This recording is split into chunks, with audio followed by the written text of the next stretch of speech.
Ouais l'équipe, salut à tous, j'espère que vous allez bien. On se retrouve pour la petite vidéo d'avant-match demain, dimanche, à partir de 13 h. Un match qui sera diffusé sur la chaîne Téléfoot, mais aussi sur Canal+, en direct du stade Allianz Riviera, OGC Nice, Paris Saint-Germain, match comptant pour la 4e journée de Ligue 1.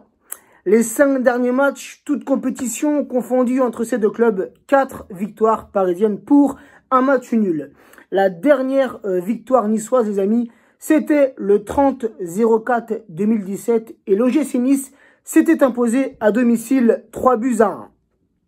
Les Niçois, sur leurs 20 derniers matchs, toutes compétitions confondues, c'est un bilan assez moyen, assez positif dans son ensemble. 8 victoires, 4 nuls pour 8 défaites. Côté parisien, sur nos 20 derniers matchs, toutes compétitions confondues, malgré 3-4 derniers matchs un peu laborieux, sur nos 20 derniers matchs, c'est un résultat très positif. C'est 14 victoires, 2 nuls pour 4 défaites.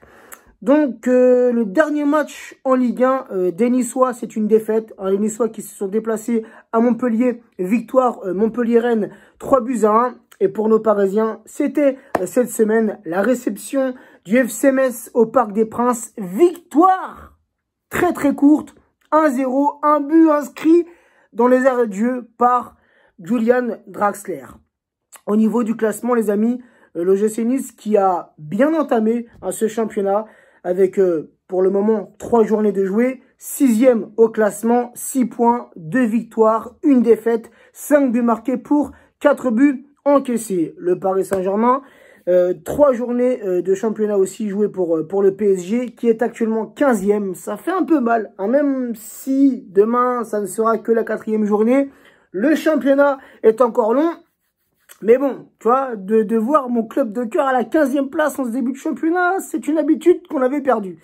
3 points, 1 victoire, 2 nuls, 1 but marqué pour 2 buts encaissés. Alors, j'ai un peu écouté la conférence de presse de Thomas Tuchel.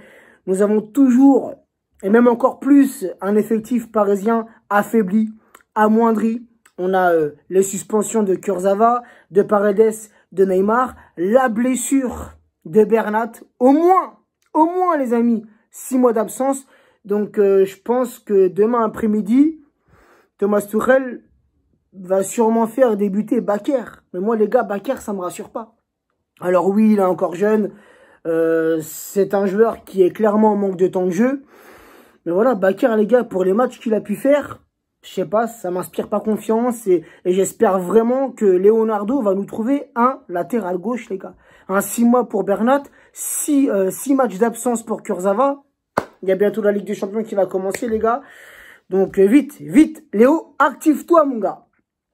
Sinon, on a appris durant cette conférence de presse que Kylian Mbappé sera peut-être de retour dans le groupe parisien pour demain. Ça, les gars, c'est une bonne nouvelle. Et par contre, on a appris aussi pendant la conférence de presse que Choupo-Moting aurait décliné l'offre du Paris Saint-Germain. Donc les gars, si cela est vrai, si Choupo a refusé l'offre que le club lui a fait, faut impérativement se pencher sur un autre numéro 9.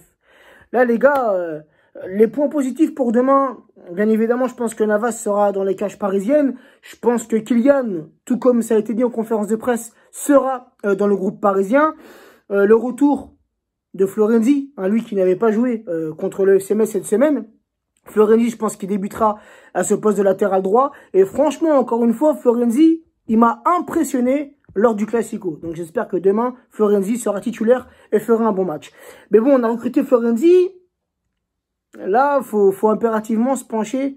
Latéral gauche, un défenseur central, un milieu récupérateur. Et si le club n'arrive pas à négocier avec Choupo, absolument trouver une doublure à Icardi.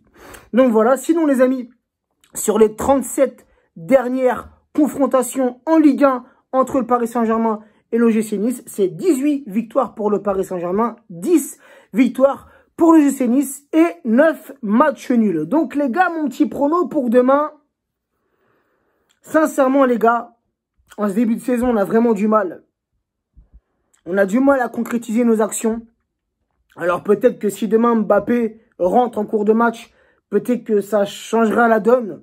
Mais les gars, on a vraiment du mal. Offensivement, on a vraiment du mal. On l'a vu contre Lens, on l'a vu contre l'OM, on l'a vu cette semaine contre Metz. Les gars, c'est limite catastrophique avec les joueurs qu'on a. On a un manque de réalisme devant le but, c'est incroyable. Donc les gars, pour demain, alors c'est pas dans mon habitude, mais je partirai sur un match nul. Je verrai bien un petit 1 partout ou un 0-0, tout simplement. Donc n'hésitez pas les amis, en commentaire, à me donner votre compo et votre prono. Sur ce, prenez soin de vous, prenez soin des vôtres. Et à demain pour le débrief. Par contre les amis, je pense que le débrief, et même le match, je pense que je vais l'enregistrer puisque je travaille demain. Je ne sais pas à quelle heure je vais finir, donc le match il est à 13 h. Ça risque d'être juste pour moi, donc le match, je vais l'enregistrer. Je vais le regarder quand je rentrerai chez moi et je ferai le débrief directement après le match. Sur ce les amis, bisous à tous et à très vite.